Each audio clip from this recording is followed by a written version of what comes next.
Hey guys, Charity here from Ghost Town Metalworks.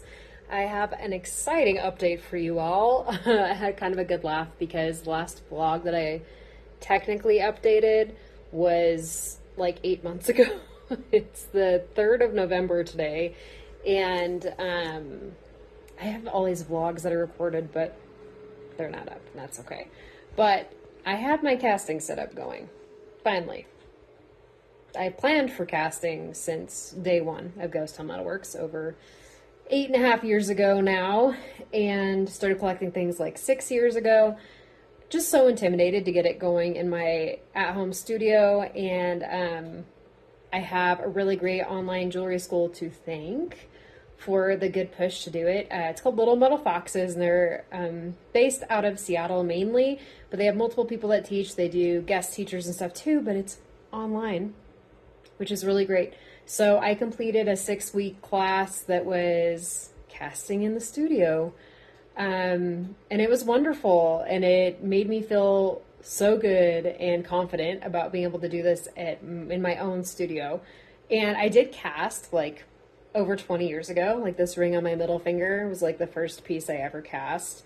And it was when I was in college and I was taking a jewelry class. So I've just itched to get back to it ever since. And so I've just been working towards this. I'm so pumped, but this is my setup. So I ended up altering my plans initially.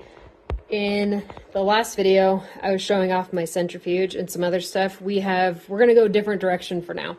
So still have the same kiln. This is a new addition. This is a vacuum chamber that can be altered to become a vacuum casting chamber with a really adorable little tiny vacuum pump.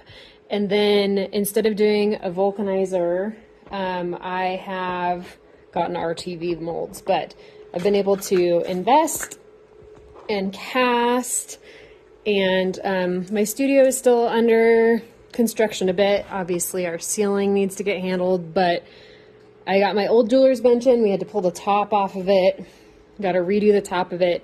Once this is done, my main jeweler bench will be back to this one instead of using the Husky bench that's over there.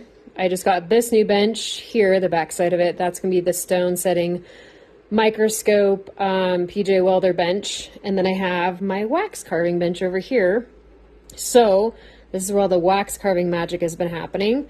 My kiddo's homeschool space, because he shares an area down here with me. We just got some new little fishy friends. They're getting used to their aquarium. Got little neon tetras. There's one. But yeah, I'm so excited, and this has just been a dream come true, and I cannot wait to see what happens with this casting setup.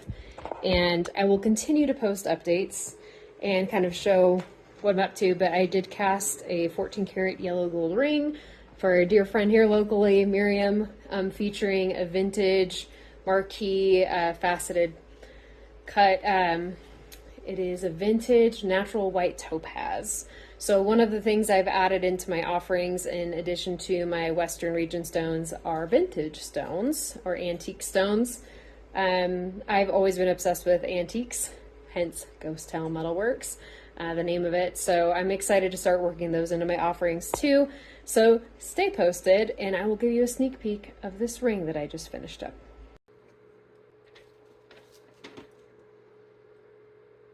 I had to cut all this crazy stuff off just from extra stuff pouring down the side, but my first mold.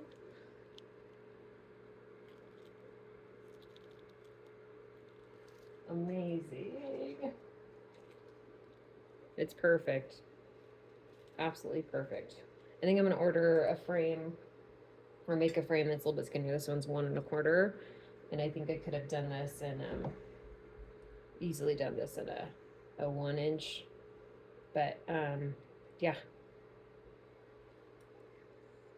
did it. Yay. So here I'm just showing you what the wax model looked like with the topaz kind of sitting in there, and here it is sprued up after I've added some smoothing out to it, sprued up and on the flask base. And then next, this is the result. Now I will say this was the second attempt at casting that. Little Metal Fox has helped me figure out that I needed to add some more gold into the button in order to push it through the design. And this pin finisher from Pepe Tools was freaking amazing. So I know I'm talking over my captions, how annoying, but here we go. That was really worth it. It cleaned up that casting real quick. The casting was really pretty crunchy looking, and I was really happy with how it shined it up, and here's the final result of the ring. Love how she turned out. Really, really cool. This is something I've been wanting to do for so many years. Can't explain the feeling of like finally getting it done and having it off my list, but here she is, and can't wait to do some more.